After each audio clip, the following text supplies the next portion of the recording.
Hello and welcome back. Thank you so much for choosing us today. We are really happy you are here. Don't forget, in the description below, you will find a glossary with all the important words from this episode. Now, let's get started. Jake, I have a question for you. Do you like shopping? Honestly, no.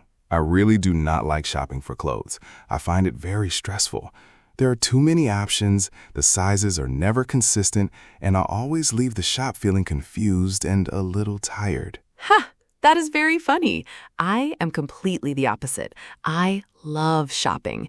For me, it is relaxing. I can spend hours in a clothes shop and feel very happy. Hours? I think my maximum is about 20 minutes before I need to leave. Huh. Well, today we are going to help our listeners with all the vocabulary and phrases they need to go shopping in English. And maybe, Jake, you will learn something useful too. Maybe. Okay, I am ready. Let's do this. So, first question for our listeners, where do people buy clothes in English-speaking countries? What are the most common types of shops? Good starting point. The most common is a department store. A department store is a very large shop that sells many different types of things. Clothes, shoes, accessories, cosmetics, home products, all in one building. Famous examples in the UK are Marks & Spencer and John Lewis. In the USA, you have stores like Macy's or Nordstrom. Then there are clothing stores or clothes shops, shops that sell only clothes. Some are big international brands like Zara or H&M. Others are small, independent boutiques with unique or more exclusive items. And of course, online shopping is now huge. Many people buy all their clothes on websites like ASOS or Amazon. The big advantage is that you can do it from home. The big disadvantage is that you cannot try anything on before you buy it. Which brings us to one of the most important vocabulary topics for shopping, sizes. Okay, sizes. This is where things can get confusing, especially if you are shopping in a foreign country, because different countries use different size systems. Let's start with the most basic system, which is used for things like t-shirts, jumpers, and jackets. The sizes go XS, S, M, L, XL, and sometimes XXL. XS means extra small, S means small, M means medium, L means large, and XL means extra large. This system is simple and used in most countries. For trousers and jeans, it is a little more complicated. In the USA and UK, trousers are measured in inches, so you might see a size like 32-32 or 34-30. The first number is the waist measurement. The second number is the leg length. So 32-32 means a waist of 32 inches and a leg length of 32 inches. For women's clothes, the UK uses sizes like 8, 10, 12, 14, 16. In the USA, the sizes are slightly different. They go 2, 4, 6, 8, 10, 12, 14. And in most of Europe, the sizes are 36, 38, 40, 42, 44.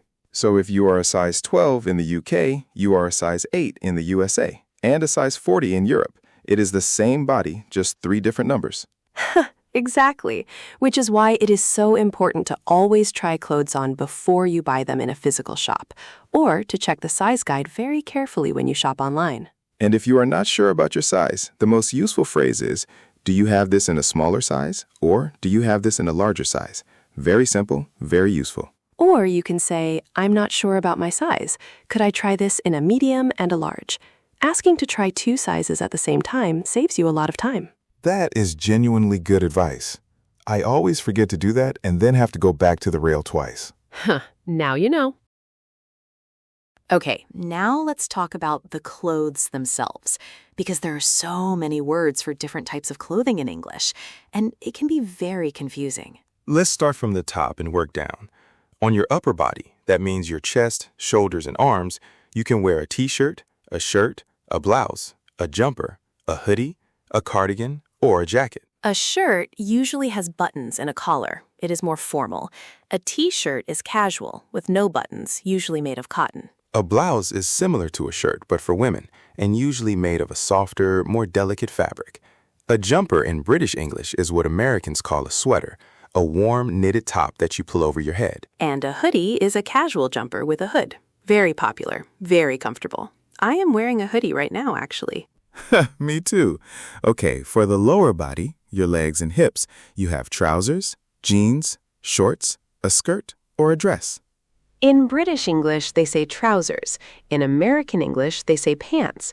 Be careful because in British English, pants means underwear.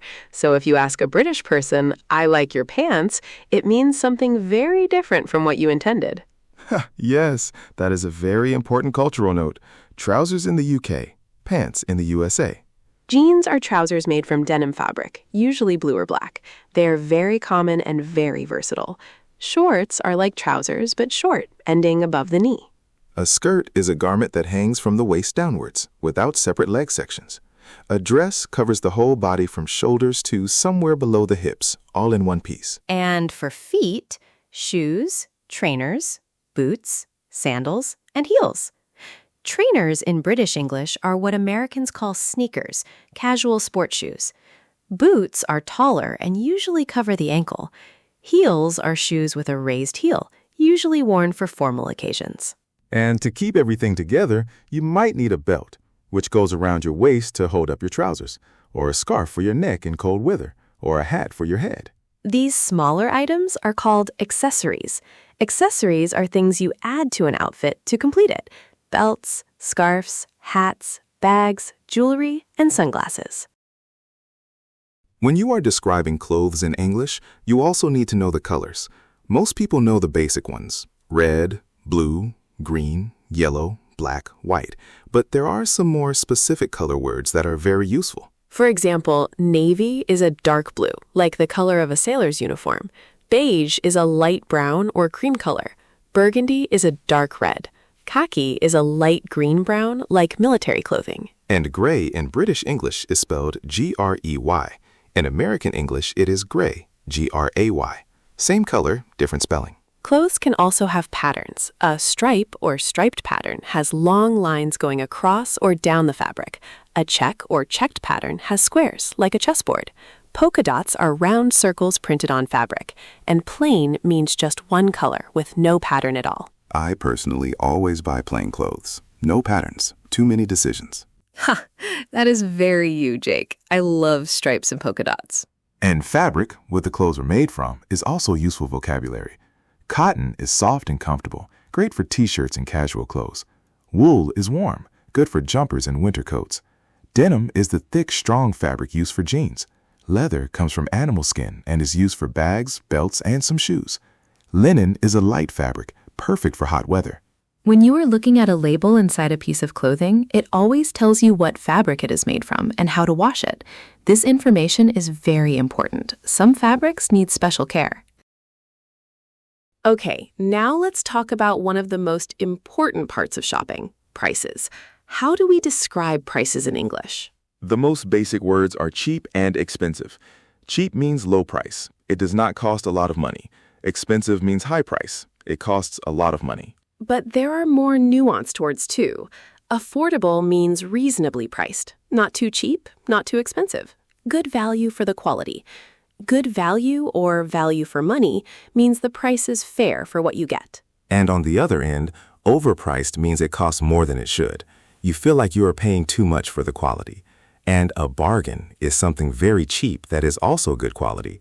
Finding a bargain is a great feeling. I found an incredible bargain last month, actually.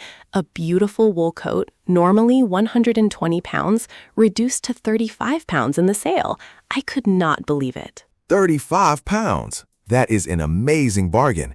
In the sale means during a special period when the shop reduces its prices. In the UK and USA, the biggest sales are usually after Christmas and during summer. Another useful word is discount. A discount is a reduction in the price. For example, this jumper has a 10% discount. Or, do you have a student discount? Many shops offer discounts for students, so it is always worth asking. And when you want to know the price of something, the simplest phrase is, "How much is this?" or "How much does this cost?" Both are perfectly natural. If you think something is too expensive, you can say, "That's a bit pricey for me." Pricey is an informal word that means expensive. It is softer and more polite than saying that's too expensive. And if you want to think about a purchase before you decide, a useful phrase is, "I'll think about it, thank you." Or, "I'm just looking for now." This lets people know you are not ready to buy yet, and it is perfectly polite. There are two more very important situations in clothes shopping. The first is trying things on. When you find something you like, you want to try it on before you buy it. The place where you do this is called the fitting room or changing room. Both expressions mean the same thing. To ask where the fitting room is, you can say, "Excuse me, where are the fitting rooms?" Or, to ask permission to try something on, "Could I try this on, please?" And when you are inside the fitting room, you might discover that the item does not fit. It might be too big, too small, too long, or too short.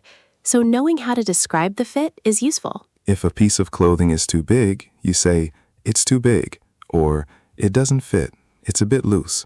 Loose means there is too much space inside the garment. The opposite is tight, when the clothing feels too small and is uncomfortable. And "it fits perfectly" is the best thing you can say in a fitting room. It means the size is exactly right. The second important situation is returning an item. If you buy something and then decide you do not want it, or if it is damaged or the wrong size, you can take it back to the shop. This is called returning an item or making a return. To return something, you need the receipt, the paper you receive when you pay. Always keep your receipt. Without it, returning items is much more difficult. The key phrase is, "I would like to return this, please," or "I bought this last week, but it does not fit. Could I exchange it for a different size?" To exchange means to swap one item for a different version. For example, the same jumper in a larger size. Most shops in the UK and USA have a returns policy of between 14 and 30 days. That means you have 2 to 4 weeks to return something after you buy it. Always check the returns policy before you buy, especially online. Okay, and now it is your turn. We have 2 questions for you today. Question 1. Do you like shopping for clothes? Are you more like Jake, 20 minutes maximum, and then you need to escape, or more like me, happy to spend all afternoon in a shop? Tell us in the comments in English. And question 2, the one we ask every episode because we genuinely want to know. What topics do you want us to cover in future episodes?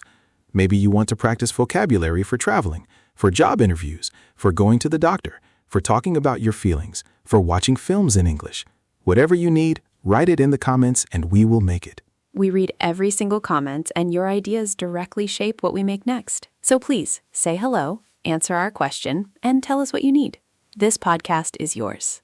And if today's episode helped you, share it with someone who is also learning English. Every share helps us reach more people, and we are so grateful for your support. See you in the next one.